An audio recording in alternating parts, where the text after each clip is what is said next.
From Amsterdam, this is Bright Minds, the podcast from the John Adams Institute, a treasure trove of the best and the brightest of American thinking.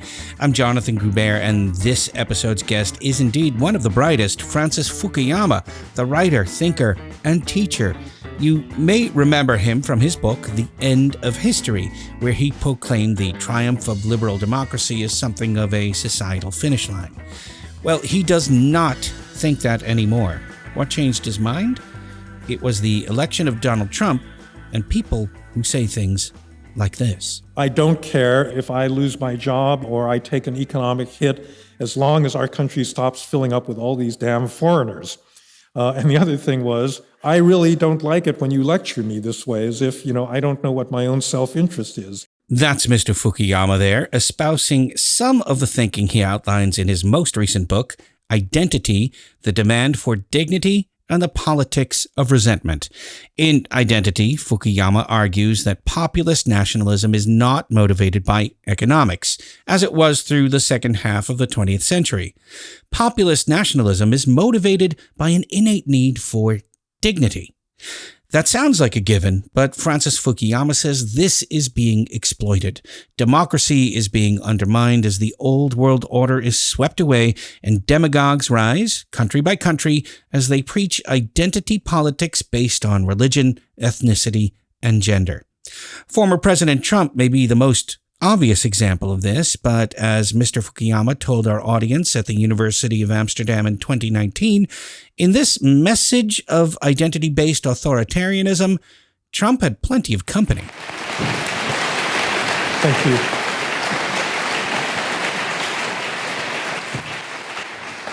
At this point, I think a lot of us could reel off a list of new leaders that have appeared on the world stage in the last few years. Erdogan in Turkey, Viktor Orban in Hungary, Kaczynski in the Law and Justice Party, the Peace in Poland, the folks that voted for Brexit in Britain. Now we've got a populist government in Italy, and Jair Bolsonaro is the latest populist leader that we can add to that list in Brazil. This is a global phenomenon that is, I think, very dangerous for a number of reasons. The first reason just has to do with the nature of liberal democracy. Most of these leaders were, in fact, legitimately elected. Maybe they tilted the playing field a little bit, but there's no question that people voted for them. So the problem wasn't democracy. The real threat, I think, that they pose is to the liberal part of liberal democracy. Because as I'm sure you're aware, a democracy is not just a matter of elections. It's also a constitutional structure that limits power. It's checks and balances. It's an impartial bureaucracy. It's a free media that is able to criticize the government. And almost all of these populist leaders felt that they had such a degree of legitimacy for representing the people. Most of them are highly charismatic, and they say, well, I'm representing you, and here you have all of these institutions, these elites that are standing in the way of what you want to accomplish. And they all, therefore, try to undermine those institutions. And so in Hungary and Poland, you have basically a stacking of the courts. Viktor Orban has had all of his rich friends buy up the media in Hungary so that there's not going to be any critical information published about him. Donald Trump came into office. So first of all, as a marker of the, his charismatic authority, when he was nominated by the Republican Party back in 2016, he said, I alone understand your problems and I alone can fix them. So it's not about institutions. It's not about the Republican Party. It's not about the American Constitution. It's me personally, Donald Trump, that's going to make you happy. And sure enough, he goes about trying to attack every single established institution, the intelligence community, his own FBI, his own Justice Department. He calls the media, the mainstream media, enemies of the American people, all because they're opposed to him. And so I think there is a almost inevitable authoritarian. I wouldn't say that these people are authoritarians in the sense that they start out wanting to be an authoritarian ruler, but there's certainly an authoritarian tendency because they want power. And they're not that concerned about the niceties of rule of law and constitutional government in their pursuit of power. The other big problem with this kind of ruler has to do with international politics, because we live in an international, liberal international order, like it or not. We live in a globalized world that is promoted by things like the World Trade Organization, regional agreements like the European Union or NAFTA, and it's underpinned by a series of international alliances, the NATO alliance, the US-Japan, US-South Korea alliances, and I would say that order has worked pretty well. Global output has quadrupled between 1970 and the end of the first decade of the 21st century. A lot of people have gotten much wealthier, moved into the middle class. Poverty has been reduced by hundreds of millions of people. And so the system is really working in many respects. It's also become much more democratic, or the world became much more democratic. So in 1970, there were only about 35 electoral democracies, and by the early 2000s, that number had increased to about 110 or 120, depending on how you define a democracy. And so the performance of that liberal international order was pretty good, but it has now gone into reverse. Some of that reversal is due to the rise of overtly authoritarian states like China or Russia that are now very self-confident and assertive. But I would say the more frightening development is what's going on in the most established democracies themselves, that the democratic part is turning on the liberal part and trying to dismantle those institutions, and then attacking the international foundations of that liberal order. So we have a president in the United States that's questioned whether NATO is worth it, whether these longstanding treaty arrangements are worth it. He's a protectionist. He has launched, he says trade wars are easy to win, and so forth. So this is the twofold challenge. So the question is, why is this happening? And why is it happening why did it pick up steam in the second decade, in the middle of the second decade of the 21st century? And I think there's a conventional wisdom about this that says it's all about globalization. And there is some truth to that. So if you took in university your international trade theory course, the economists will tell you a system of free trade where you can move people, goods, services, investment, ideas across international borders, that will maximize everybody's benefit. Everybody gets richer under that system. And again, as I said, they were right about that in the aggregate, that countries that participate in that system do get richer. However, not every individual in every country gets benefits. And in particular, if you are a lower skilled, less educated worker in a rich country, you are liable to lose employment to a similarly skilled worker in a poor country. And in fact, that's what's happening.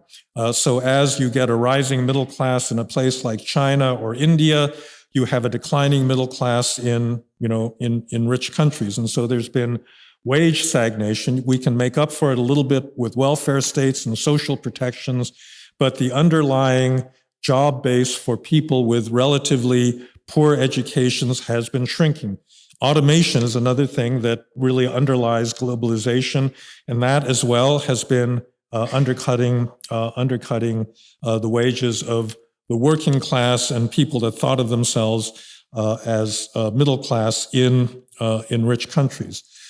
Another factor is politics. So the rap against democracies is democracy produces weak government. The government can't make up its mind. People talk and argue, and there's interest groups and lobbyists and so forth. But in the end, it doesn't really deliver on economic growth or decisive action, when that is called for.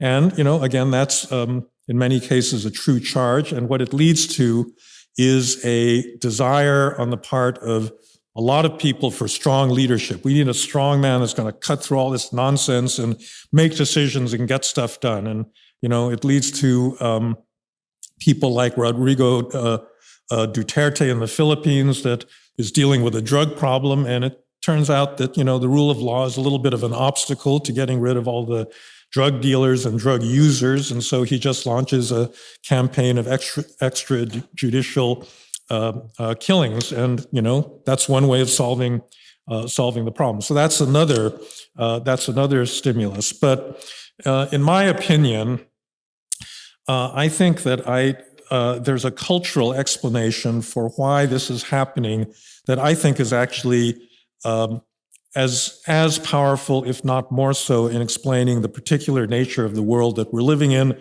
and that's related to the word identity.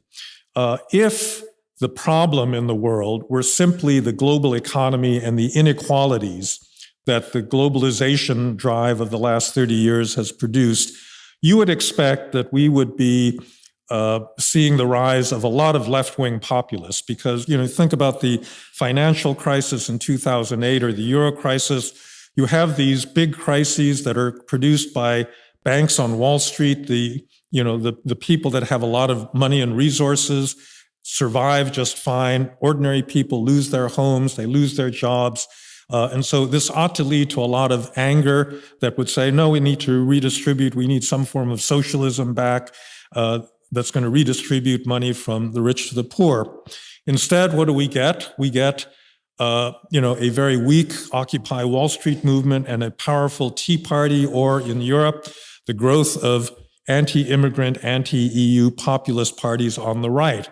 How do you explain the fact that populism takes this right-wing form rather than the left-wing version? And I think that the fundamental explanation is related to this concept of identity. All right, so I have a specific definition of identity, and it is, in fact, quite expansive. And it's important to see that actually there's a lot of phenomena that fall under this general rubric, because I do think that it responds to something, a part of the human psychology that is universal in human beings.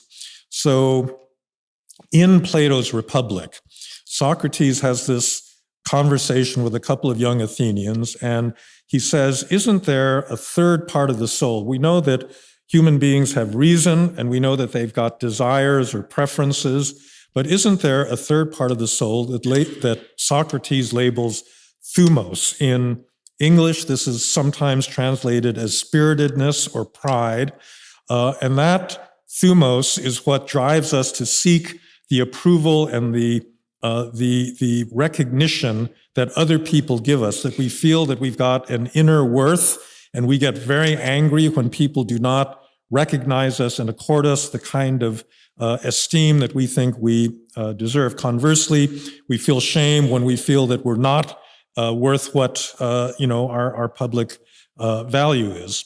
And this is something that I think is important because it's completely missing in the economic model of man. The economists say, yeah, you've got rationality and you've got preferences, and that's it. That explains all of human behavior. And they don't understand that there is this actually third part of the soul, third part of the human psyche, that sometimes overrides material self-interest. And I think you can see it in some of the current controversies. So a lot of the people who voted in Britain for Brexit were told, repeatedly, and in fact lectured incessantly by the Remain side about how economically devastating leaving the European Union would be. And, maybe they contested that, but they came away with two responses. The first one was, I don't care if it's, if I lose my job even, or I take an economic hit, as long as our country stops filling up with all these damn foreigners. And the other thing was, I really don't like it when you lecture me this way, as if, I don't know what my own self-interest is. You graduate of Oxford or Cambridge, living in London and working in the city, don't lecture me in that fashion, because you are looking down on me. And that's an example, I think, of thumos at work, of someone valuing their self-esteem more than, material resources. Now, in the modern world, this desire for recognition takes a very specific form, which has to do with the notion that we have an inner self that is sometimes hidden to us, that deserves esteem and dignity and is not being recognized by the outside society. But what's particularly modern is the view that it's not the inner person that has to adjust to the external social rules. It's really the society itself that is corrupt and unjust, and the society has to adjust in ways that allow us to express that authentic inner self. In the book, I argue actually the first major thinker that argued along these lines was actually Martin Luther, because Luther said, what God cares about is not whether you go to Mass and say the Rosary and perform all the rituals that the Catholic Church is telling you to perform, all that, actually, we're in a Lutheran church here, our former Lutheran, okay.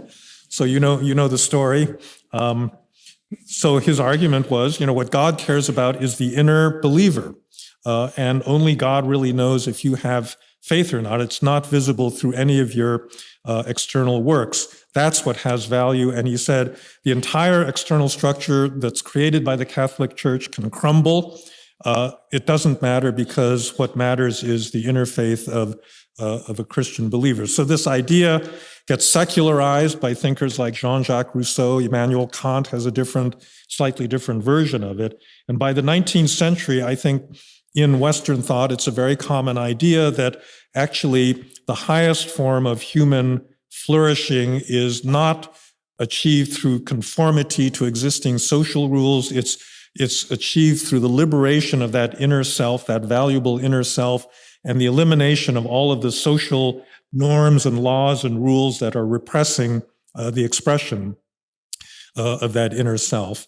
And I think you can see it again in a lot of modern movements. And so, for example, a Me Too movement, right? What is that fundamentally about? It's a movement about dignity, that women are complete human beings. They have talents, they have experience, they have lots of things that that make up the whole of their being, and men do not value them for that. They value them simply for their looks or superficial physical appearance. And that is, and it's a modern idea because what's being asked is not that women adjust to those male norms set by the outside society. The demand is that those norms themselves are wrong, they're corrupt, and they have to change. And in fact, we are going through a cultural revolution right now where that is exactly what is happening, that the outside society is adjusting to the demands for dignity of that inner person. And I think the structure of many political and social movements can be understood in that way. So in 2011, there's a Tunisian vegetable seller named Mohamed Bouazizi. He gets his vegetable cart confiscated. He's in the informal economy, so he doesn't have a license. He goes to the governor's office. He says, "Where's my cart?" Nobody will talk to him or give him an answer. And in despair that he's lost his livelihood, he douses himself with gasoline, and that self-immolation is what sets off the Arab Spring. It sets off the Arab Spring because many people living in Arab dictatorships, and there was not really a single Arab democracy at that time, saw their own experience in Mohamed Bouazizi's, that they were living under authoritarian regimes that did not recognize them. They didn't even owe him the courtesy of giving him an answer of why they confiscated his vegetable cart. And that's what led millions of people, literally millions of people, out into the streets in Tunisia, in Egypt, in Syria, in Yemen, in Libya, to protest against governments that were not treating their own citizens like human beings. And I think democracy itself is based on a recognition of basic human dignity. That is to say, by giving us rights, a liberal democracy recognizes our right to speak, to believe, to associate, and ultimately to vote, which means we have a right to participate in our own self-governance. And that, those are attributes of a human being. They recognize our agency, which is at the core of the modern understanding of what gives fundamentally a human being dignity. By contrast, an authoritarian government, if it's a mild one like Singapore, treats its citizens like children that don't really know their own self-interest, and they have to be guided by a wise paternalistic state. And if they're like North Korea, they basically treat their citizens like objects that can be thrown away and used for the purposes of the state. So behind democracy is a certain idea of dignity, of universal human dignity, in which all people are equal because all people are equally moral agents, and that's baked into the constitutions of many modern democracies. The Irish Constitution, the German Basic Law all say, the fundamental right is derived from the fact that human beings have dignity, and that's something the state must respect, right? So there's an identity component, in fact, in something like democracy. The trouble is that there are many other ways of interpreting the demand for dignity, and one of the other ones that emerged at the same time as the rights of man, out of the French Revolution was nationalism. So a nationalist also feels I have an inner self that is being hidden and repressed because I have to live in, the Austro-Hungarian Empire, or, I'm living in this country called Spain, but I actually don't feel Spanish, I feel Catalan. And so the demand of the nationalist is for recognition by granting people of a single cultural group their own state. That is a form of recognition. Other people, send ambassadors and they've got a representative at the United Nations. It means that they can be proud to take their place among other recognized nations in the world. And obviously, that's a much more problematic form of recognition than is the universal liberal form of recognition, because it oftentimes evolves from a demand to be recognized as an equal country among the community of nations in the world to being a dominant country, right? And I think this is what happened to Germany in the 19th and early 20th centuries. Russia in the 1990s was felt, despised and mistreated, disrespected, because it had been the Soviet Union, and now it was this small, as Obama once said, a regional power. And the trouble, with Russian nationalism is that the assertion of their demand for status and dignity seems to always come at the expense of their smaller and weaker neighbors. And so obviously that type of identity politics led to a really big international disaster. I actually think that certain forms of radical Islam are also driven by a quest for identity, especially among the young European Muslims that went to fight on behalf of the Islamic State in Syria and Iraq. Many of those people actually had this big question, who am I, right? They didn't accept the traditional culture of their parents or their grandparents, but they also did not feel that they were accepted by the society into which they moved. That could be here in Europe, or it could be in a modernizing country in the Middle East. And the one thing that Osama bin Laden or Baghdadi or any of these Islamist leaders could successfully do is say, I'll tell you who you are. You're a proud Muslim. You're part of a large international ummah. You've been mistreated. You've been disrespected. And we are offering you a way to exercise your agency to fight back against those people that would deny you basic dignity. So as you can see, there are a lot of versions of identity politics, and I think it pervades a lot of politics, plain and simple. But then we come to the version that exists in existing developed liberal democracies like the Netherlands, like Germany, like Britain, like the United States. So all of these movements start with real social injustice. So African Americans are discriminated against. Women are not treated equally in a basically male-dominated patriarchal society, which is what most Western societies were in the early 1960s. Gays and lesbians couldn't marry. They were forced to be in the closet. Disabled people, Native Americans, indigenous people. There are many categories of marginalized people that were facing real injustice. And so their identification with their group was a way of fighting back, and it continues to be up to the present day. So that, is a legitimate form of identity assertion.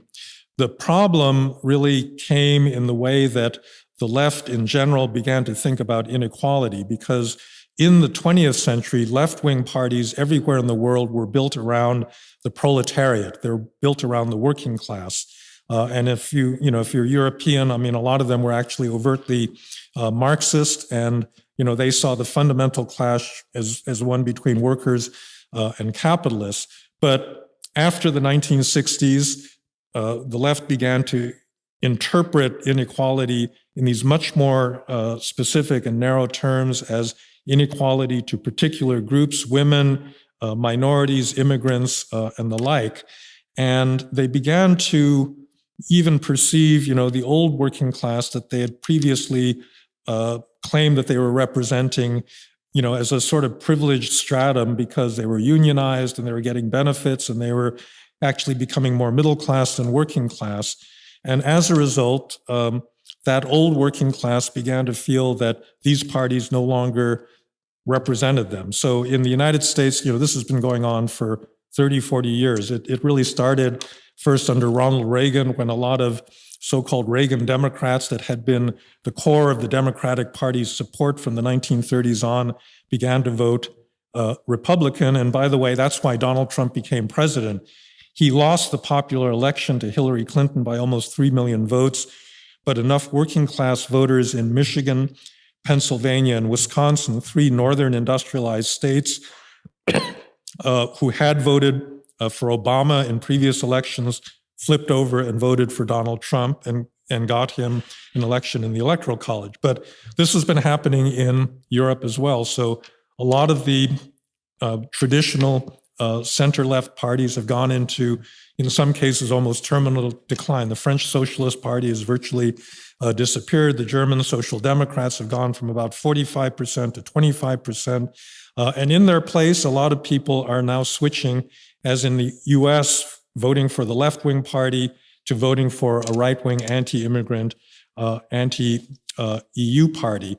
Now, this is where I think a clear understanding of the dignity dimension of this is really important, because there is a tendency among liberal-minded people to look at this phenomenon and look at the people that vote for populist parties and say, well, they're basically a bunch of uneducated racists and xenophobes. They were previously privileged white people that are angry that, all these immigrants are coming in and they think they're stealing their jobs, and, they don't understand really that, there's nothing wrong with this. Now, I think that interpretation is certainly true for a certain group of that voting bloc, but I think that there is a certain legitimate sense in which people that vote for populist parties actually do have a case to be made that they are being disrespected. If you look at working classes, it's particularly the case in Britain and the United States. It's a little bit less so in continental Europe because of the welfare state here. But if you look at what's happened to a lot of those old white working class voters, they've not been doing well. They've gone through a decline, where 70,000 Americans died in 2017 because of opioid overdoses. Families are breaking down. Crime levels are rising in these communities, and a lot of them feel stuck. They're trapped in a rural community. They really don't have good job prospects, and they don't see a route out of their situation. And this is where I think the recognition part is particularly important. They really feel that they're being looked down upon by the elites. And I think that is true to a important extent. If you think of the elites as the major, established political parties, the mainstream media, the commanding heights of the art world and the humanities, and people of that sort, which are people like you and me, I suspect, there is a certain snobbery, towards those people that has really not appreciated the fact that a lot of them are really not just ex-privileged white people that are mad that they're losing their privilege, but are really in a social category that has seen genuine downward social mobility. All right. And I think it's important to be able to distinguish between different motives for voting for a populist party, because if you're going to solve the problem, you need to appreciate what's driving people. I do think that a lot of politicians have profited from driving partial identities that have led to polarization in many countries, and that this is a bad thing for a democracy. And therefore, I think that you need to emphasize larger integrative identities. And for better or worse, even here in Europe, I think those have to be national identities. But the national identities have to be liberal ones. They have to be accessible to the de facto diversity of the populations that live in these countries. And therefore, they cannot be based on things like ethnicity or religion. They have to be based on ideas, basically. So that's what I call a creedal identity. I think there are various specific things you can do in the realm of immigration as a concrete public policy, because I don't think we have an ideal immigration system either in Europe or in North America. And then the final thing I would say is, how do you stop populists? Well, you win elections. I mean, it's as simple as that. In a democracy, that's what determines power. How do you win elections? Well, you organize, you make coalitions, you communicate with people, you develop ideas, you reach out and you persuade people.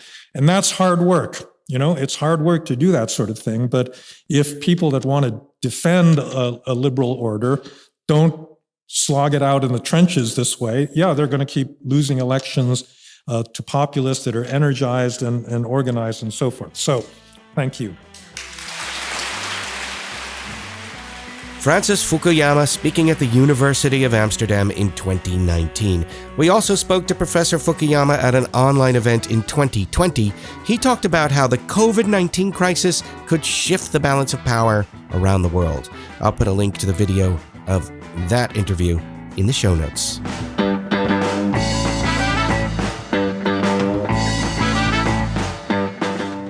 Did you know that you can go to our website, john-adams.nl/videos, where there's a link to the video of this extraordinary event?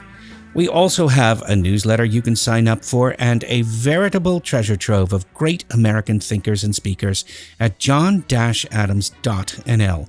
And while you're there, why not become a member of the John Adams? Not only will you support what we do, you get a discount to future live events.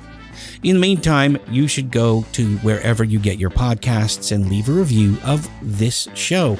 This will help get the word out, and we can keep on sharing the very best of American thinkers in Europe with you, free of charge. That's it for this week's show. Our theme song is called La Prensa by the Parlandos. Our editor is Tracy Metz. From Amsterdam, this was Bright Minds, the podcast from the John Adams Institute. I'm Jonathan Gruber. Thank you for listening.